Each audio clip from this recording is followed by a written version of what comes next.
The morning started like any other at Brookstone High. Students rushed through the halls, talking, laughing, and juggling their books. The sound of sneakers squeaked against the clean floors. Inside room 12, the students of class 10 were supposed to pay attention to their teacher, Mrs. Grant, but many of them were already bored. The clock on the wall ticked slowly, making every second feel heavy. Marcus Hale sat in the last row near the window. He was tall, quiet, and always looked sleepy. His head rested on his folded arms while the class went on with the lesson. His classmates whispered that Marcus could sleep anywhere, even during an earthquake. He never talked much, never joined in loud fun, but no one disliked him. He was just that calm boy who never got angry and never seemed excited about anything. Suddenly, the warning bell rang. At first it was short and sharp, then a long alarm filled the air. Mrs. Grant clapped her hands and shouted, "Earthquake drill! Everyone down!" Chairs scraped, students screamed, and bags fell to the floor. The students quickly crawled under their desks, shaking with fear, even though they knew it was only practice. The windows rattled and dust floated from the ceiling. But then something strange happened. The ground actually began to shake. It was not a drill anymore. The walls moved like waves, and one of the desks slid across the floor. The loud noise filled everyone's ears. Some students started crying. Mrs. Grant tried to calm them, but her own knees trembled. Only Marcus stayed still. He did not even open his eyes. His desk did not move like the others. It stayed firm, as if the floor under him held its breath. His friend Elijah, hiding under the next desk, shouted, "Marcus, wake up." Marcus just mumbled something and adjusted his head on his arm. The shaking grew stronger, then suddenly stopped. Everyone stayed quiet. The lights flickered, then turned off. A few seconds later, they turned on again. Mrs. Grant slowly stood up and looked around. Everything inside the classroom was messy. Books were on the floor, papers torn, and the boards slanted. She turned to check outside the window, her breath caught in her throat. The city beyond the school was gone. Mrs. Grant stared out of the window, her hands shaking. The city she had known all her life was no longer there. The streets, the tall buildings, the park across the school, everything had vanished. In their place stood wide open land covered with bright silver towers that reached the clouds. Long bridges hung in the air, shining under the strange blue sky. It looked peaceful, but also frightening. The students gathered behind her, speechless. Elijah rubbed his eyes, thinking he was dreaming. "Where are we?" he whispered. No one answered. The air smelled new, fresh, and soft, like rain that had just stopped. There were no cars, no sound of traffic, not even a bird. Marcus finally raised his head and blinked at the strange view. He looked around as if nothing unusual had happened. "This is not Denver," he said in a slow voice. His classmates turned to him, amazed that he could speak so calmly when everything looked wrong. Mrs. Grant said, "Everyone, stay together. We will find help." She led the class out into the corridor, which looked the same, but when they reached the main door, the ground outside was smooth stone, not pavement. A gentle wind brushed against their faces. Suddenly, they heard the sound of footsteps. Men in shining white armor walked toward them. They carried long silver staffs that gave out a faint blue light. Their faces looked human but serious. The one in front stopped when he saw the group of students. "You are visitors," he said in a clear voice. "By order of Queen Serana of the Upper Realm, you must come with us." Mrs. Grant tried to speak kindly. "We are from Earth. We mean no harm. Please, tell us where we are." The man did not answer her question. Instead, his eyes fixed on Marcus. "Q, come forward," he said. The class turned to look at Marcus again. He frowned like someone who had been woken up too early from a peaceful nap. "I was just sitting here," he said. "Why me?" The man motioned for him to step closer. "Because the ground moves for you," he replied.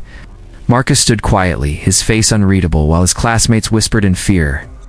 The air around him felt heavy, as if the earth itself was waiting for his next move.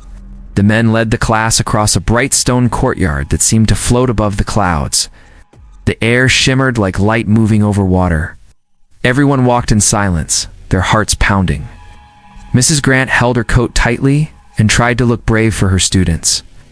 Marcus walked at the back, still half sleepy, but watching everything around him with quiet eyes. They entered a great hall with walls that shone like glass and marble floors that reflected their steps. At the far end stood a tall woman on a silver throne.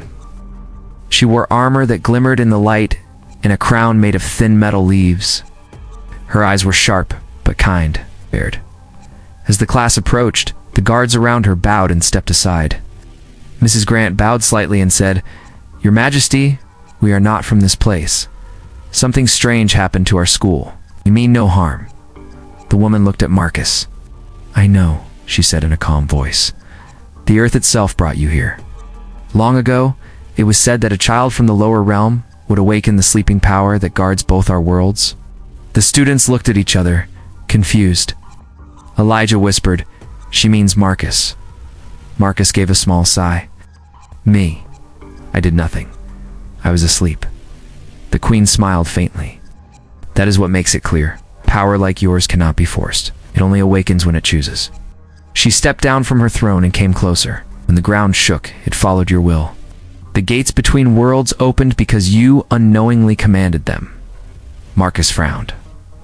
"I do not understand any of this. I am just a student." The queen studied him for a moment before answering. "Sometimes the one who least desires greatness is the only one who can bear it." She turned to the guards. "Take them to the guest quarters and let them rest. Tomorrow we will see what the earth itself has chosen."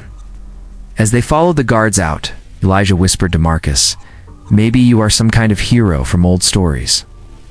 Marcus shook his head. "Heroes don't usually nap through everything," he said softly.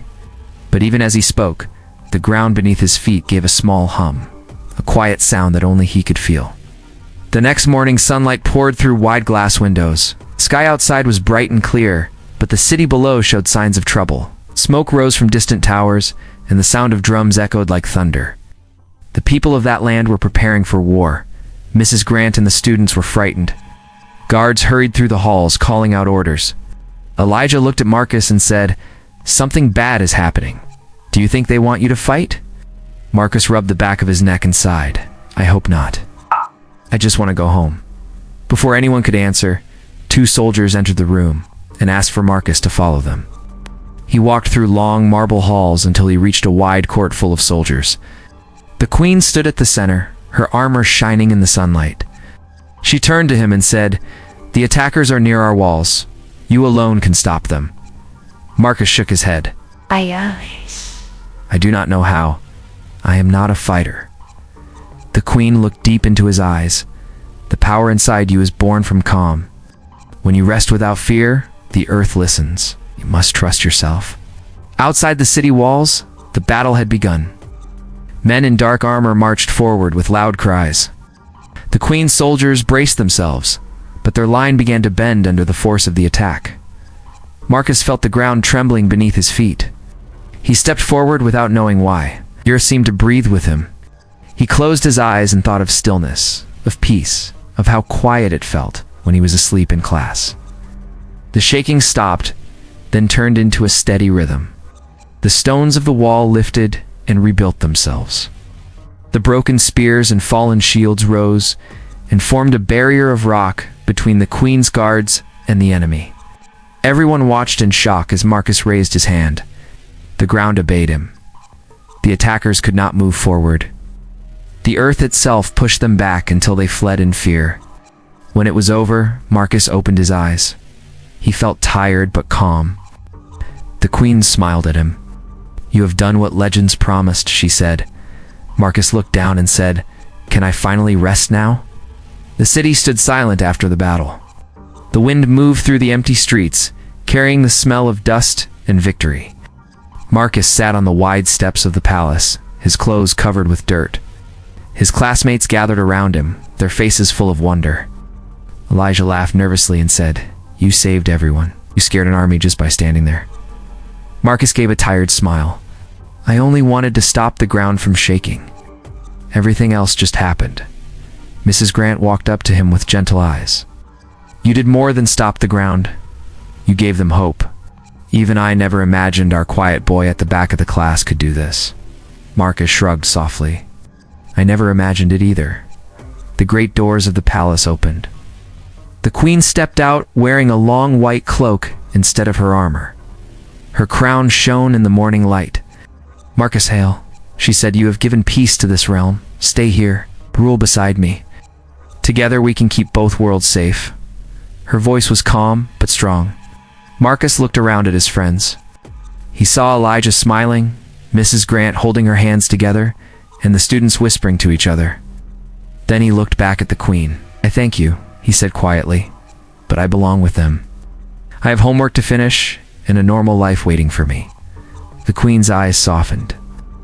"Then take our blessing," she said. She raised her hand. The air shimmered, and a glowing circle appeared in front of them. It looked like the sky itself had turned to glass.